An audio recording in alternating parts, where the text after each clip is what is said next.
Welcome everyone, thank you for joining. On today's video, we're gonna be talking about Palantir. If you're a Palantir shareholder, you're not having a great day today. It's down 11% today after earnings. It's down 32.9% year to date. And then in the past trailing 1 year, it's down 54%.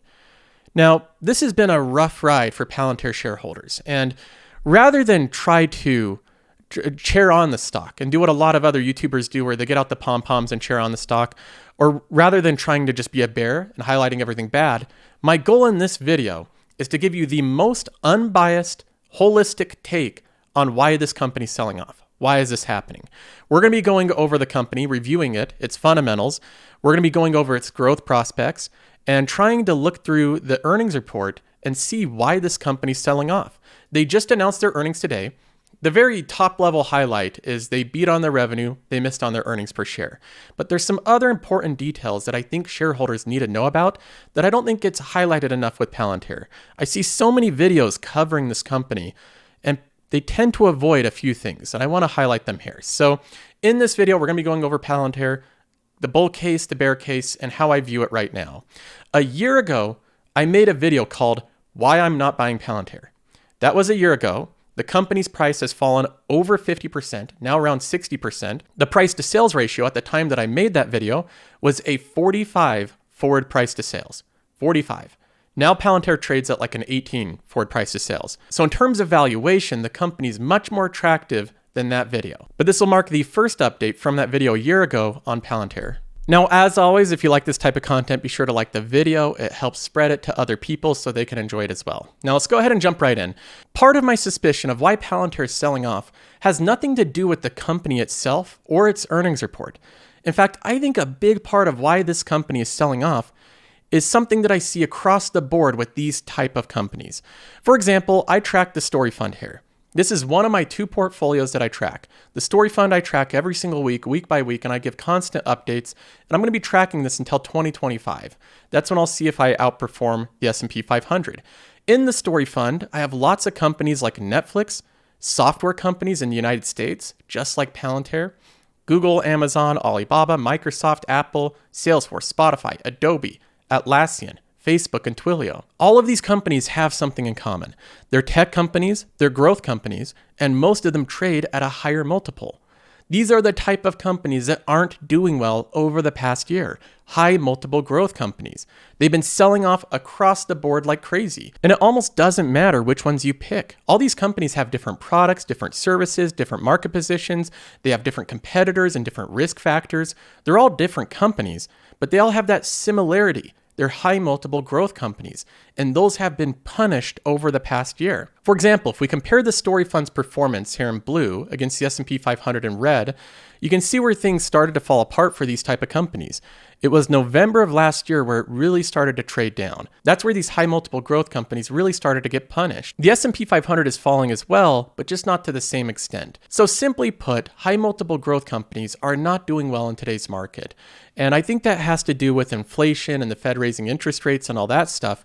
So this is going to be something you deal with for a certain amount of time if you're invested in these type of companies. And you can see this phenomenon visually illustrated with the Dip Finder. It illustrates what's going on very well. The Dip Finder, by the way, is a brand new tool I released as part of the Patreon membership. So if you want to try this out, you join the Patreon and then you get access to Qualtrim, which is this suite of software. Now, what the Dip Finder does is you add in the companies and then you can see visually illustrated which direction they're trading. If they're in a dip or if their price is going up, if the price is surging. For example, when I look at the passive income account, my dividend portfolio, most of the companies are in a bit of a dip, but it's a very minor one. We have T. Rowe Price, which is a small holding. That's in the biggest dip at 26% down. And that's 26% down from its 200-day moving average. Then we have Starbucks down 15%. That's in a dip. We have Target down 13%, Disney down 7%, Nike down 6%, and Vici down 4%. So they're in a dip, but not a massive one. If we look at this Story Fund, this is the Growth Center portfolio. This one is in a way bigger dip. The companies across the board are selling down like crazy. Twilio's down 40% from its 200-day moving average. Facebook is down 35% from its 200-day moving average. Spotify's down 30%. Netflix is down 28%. Baba's down 25%. Adobe's down 19%. Salesforce is down 16%. So you can see this very clear. The majority of high multiple growth stocks are selling down. Almost every single company in my portfolio is in a dip aside from Microsoft, Apple, and Google. Those are the only three that aren't in a dip right now. And the reason why is because those are very big, highly profitable companies. They're not really high multiple growth companies as much as they are free cash flow companies. Now, if I go ahead and add in Palantir here, PLTR, we can add that one in. Let's go ahead and take a look where Palantir sits. Palantir is down 36% from its 200-day moving average, which puts it right between Twilio and Facebook. So this company isn't some big outlier selling off right now while the rest of the market's moving upwards. Most of these type of companies are actually selling off right now. In fact, Palantir is not really that unique in this regard. The sell-off really isn't that big of a surprise. This is just the way the market's trading right now. So I really do have a strong suspicion that part of the severe sell-off on Palantir isn't because of the company itself or its fundamentals. I think that at least a large part of it has to do with how the market's trading right now. High multiple growth companies, especially more speculative ones with their earnings further out in the future, are getting crushed right now. To illustrate this even further, we can look at this chart here. This is another one showing a breakdown of the high multiple growth companies compared to a lot of high cash flow companies. We have Shopify, down 45% from its 200-day moving average. Twilio, another high multiple growth company, down 40% from its 200-day moving average. Palantir down 36%. Then we move into the mixture of the two. Microsoft is a high multiple but very high cash flow company. This one's mostly neutral. So it's not really selling off, it's not really surging upwards, it's just in between. Then we get into the lower multiple cash flow heavy companies. Berkshire is up 9% over its 200-day moving average. This company's doing really well. Apple, which is one of the most cash flow heavy companies in the world, is in the positive. Chevron, a low multiple cash flow heavy company, is up 21% over its 200-day moving average, and AbbVie, the big cash flow heavy pharmaceutical company, is also having a price surge. So we can clearly see the breakdown here. High multiple tech stocks are getting punished, low multiple cash flow heavy companies are getting rewarded. So that is reason number one. Palantir is a high multiple growth company. Generally speaking, those aren't doing well, and I think it's caught up in some of that selling. But I don't think that that's the only reason. I think there's other reasons this company's selling off. We can look at a counterexample here.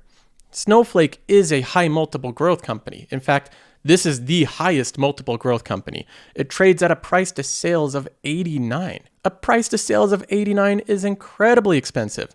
Look at it compared to Palantir with a price to sales of 19. So Palantir is over 3 times cheaper than Snowflake, but yet Snowflake isn't selling off. The company had a little bit of a sell-off from a couple months ago, but over the past trailing year, Snowflake is up 2.38%, and Palantir is down 54%. So why is Snowflake holding up so well while Palantir is selling off? Snowflake seems to be more overvalued. It trades at a much higher multiple, and the companies do similar things. They're both data companies. They both do AI. They both store and kind of analyze data. So why is one holding up so much better than the other? Well, there's a few things we can look at that I think will explain the differences in performance so far. A lot of investors like to cite the valuation differences between Palantir and Snowflake and say Snowflake is way more expensive. Why are investors paying so much more for Snowflake? It's a $91 billion company, $92 billion. Palantir is only a $28 billion company, right? Why aren't people buying Palantir instead of Snowflake? Well, this is where we can look at a direct comparison here. The total revenue growth of Palantir last quarter, the year-over-year revenue growth was 34%. 34% top line growth to $433 million. Well, we can contrast that with Snowflake's growth. Snowflake grew at 110% last quarter. That's its total revenue year over year. So even though Snowflake is valued at roughly 3 times the valuation of Palantir, it's growing roughly 3 times as fast. It's growing at 110%, while Palantir is growing at 34%. So you might say, well, the commercial revenue grew at 47% year over year. That's kind of their new product line. And their US commercial revenue grew at 132%. Right? That's pretty good, but that's not their overall revenue. Investors are looking at how much the entire company's growing, not just one aspect of it. So even though this breakdown is positive, I think it's a positive thing for Palantir. The 132% revenue growth is also good, but again, compare this to Snowflake. You can look at the net revenue retention rate. A lot of people don't know what this means. This is important for investors to know what it means. This is how much the company grows its revenues based on its current customer base. Snowflake's net revenue retention rate is the highest that I've ever seen in a company. It's 173%. That means that Snowflake would have grown their revenue by 73% if they gained 0 new customers. No new customers, they still grow their revenue by 73%. Another way to phrase that is if Snowflake gained 0 new customers, the company still would be growing at twice the speed of Palantir without gaining any new customers. That's how important this net revenue retention rate. It is absurdly high with Snowflake. Now, when I compare that net revenue retention rate to Palantir's, they say their net dollar retention is 131% overall. That's good, but not as good as Snowflake's. So even segmenting off a more direct comparison, just their US commercial clients like Snowflake, the net revenue retention rate still isn't as high, 150 versus 170. So that's the first thing that I'd highlight is the difference in the valuation gap between Palantir and Snowflake. Palantir is growing at 1/3 the speed of Snowflake. Palantir does not have anywhere near the same net revenue retention rate as Snowflake, and that alone changes the valuation. Investors are buying a company based off of future growth. When a company has sustained growth levels like Snowflake, investors tend to pay up. And I'm not trying to be bearish or negative here. I'm just trying to give context to the differences in the valuation. A lot of YouTubers won't do this. They'll only be positive on Palantir. They'll only share the pros. They won't share the differences and the negatives between the two different stocks. So that's the first thing. The next thing that I look at is a key difference in Palantir and Snowflake is the amount of customer growth. Palantir added 34 new net customers in Q4 of 2021. Okay, so they added for the entire 90-day period 34 new net customers. And overall, Palantir has around 200 customers. Now, if we look at Snowflake's most recent quarterly report, we can see a direct comparison here. Snowflake doesn't have 200 customers, they have 5,416. And their customer acquisition is at a far faster speed than Palantir. They grew their entire customer base 52% on an annualized basis. So Snowflake literally added thousands of customers over the past year. Every quarter, they're adding hundreds of customers.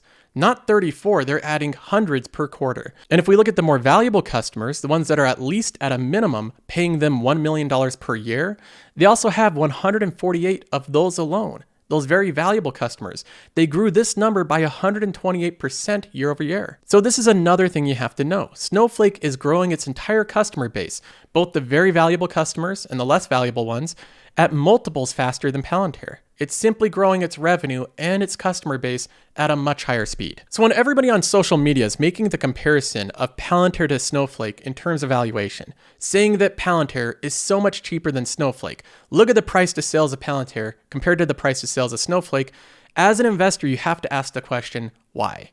Why is Palantir so much cheaper than Snowflake? Why are big institutional investors buying Snowflake instead of Palantir? There might be a reason. There could be a reason. Maybe they're wrong. Maybe Palantir is the better buy, but you may as well ask the reason why. What are they seeing in Snowflake that they don't see in Palantir? What I see in Snowflake is a company that's growing 3 times as fast and growing its customer base faster. Those are the 2 things that I've noticed so far. But there's another thing that we can highlight here. I think another reason that Palantir shares have fallen so much is this subject that a lot of people really don't like. This is something that investors across the board really don't like. And you might not think it's such a big deal if you're a Palantir shareholder. You might try to explain it away, but this is something that investors just don't like. We know that Palantir has 0 debt. That's a good thing. Their last 2 quarters, they don't have any debt. They're completely debt-free. That's a positive thing, but this company dilutes its shareholders. And this is something that investors just don't like. Palantir over the past year since its IPO has been a dilution company. In September of 2020, they had 1.72 billion shares outstanding.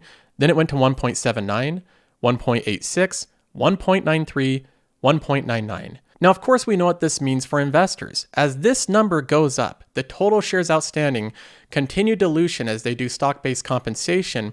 If you own 1,000 shares of Palantir, your 1,000 shares are now owning less and less and less percentage of the company. Your ownership is being diluted. Whereas we can look at other companies, different options. We can look at Google. This is a company that's doing the opposite right now. Over time, they're buying back their shares, which makes it so there's less shares outstanding. If you own a share of Google, your percentage ownership in the company is going up and up and up. You own more of Google as a result of a continued decline in their share count. Now, granted, Palantir is a high multiple growth company that's not highly profitable. And it's to be expected with these type of companies to have some share dilution.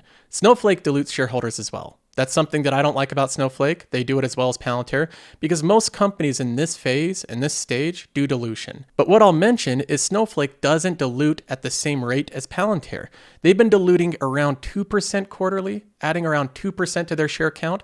Palantir has been adding around 3% or a little bit over 3%. So even the rate of dilution is much faster with Palantir than it is with Snowflake. Now, the reason for this dilution is because of stock-based compensation expense. In 2021, last year, Palantir paid their employees in stock $778 million. That's why they diluted shareholders, was paying employees. So that's the ongoing expense. This dilution will probably go up over time, and hopefully the company outgrows it, but you can expect this type of expense and this type of dilution to go on in the future. So in summary, the reasons I think Palantir is selling off right now and having such a difficult time is first and foremost, the type of companies that are selling off are Palantir-ish companies. Companies like Twilio and Shopify and you name it, any type of high multiple software companies selling off like crazy. So Palantir's in that basket of companies, these high multiple companies that don't have a lot of free cash flow that are getting crushed right now, and Palantir's not being spared. The second reason why Palantir's selling off is because I think investors are being a lot more selective with what they're buying now. They want rapid growth, companies that everything is going well for them. And while Palantir is changing its strategy a little bit, it's going from government contracts to now commercial.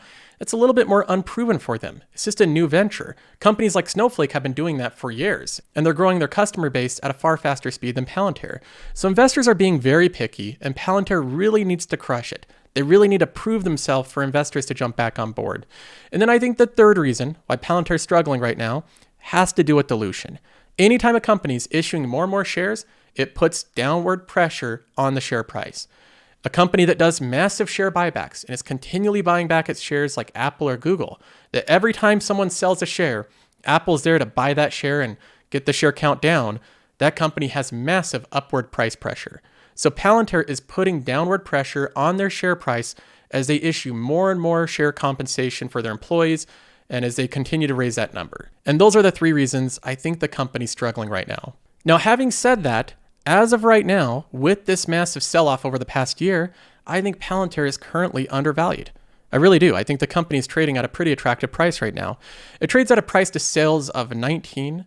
It was at a 47 price to sales just a year ago, and the company continues to grow. The top line revenue growth is very solid quarter over quarter, and the total addressable market for this company, now that they've shifted into commercial clients and not just government, is substantial. It is a huge total addressable market, so they could have a very long runway of growth.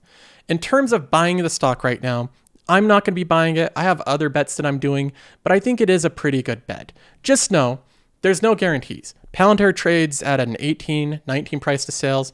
It could go down to a 10, could go down to a 5. So be careful out there picking individual companies. But that's my thoughts on Palantir. Hope you enjoyed. See you next time.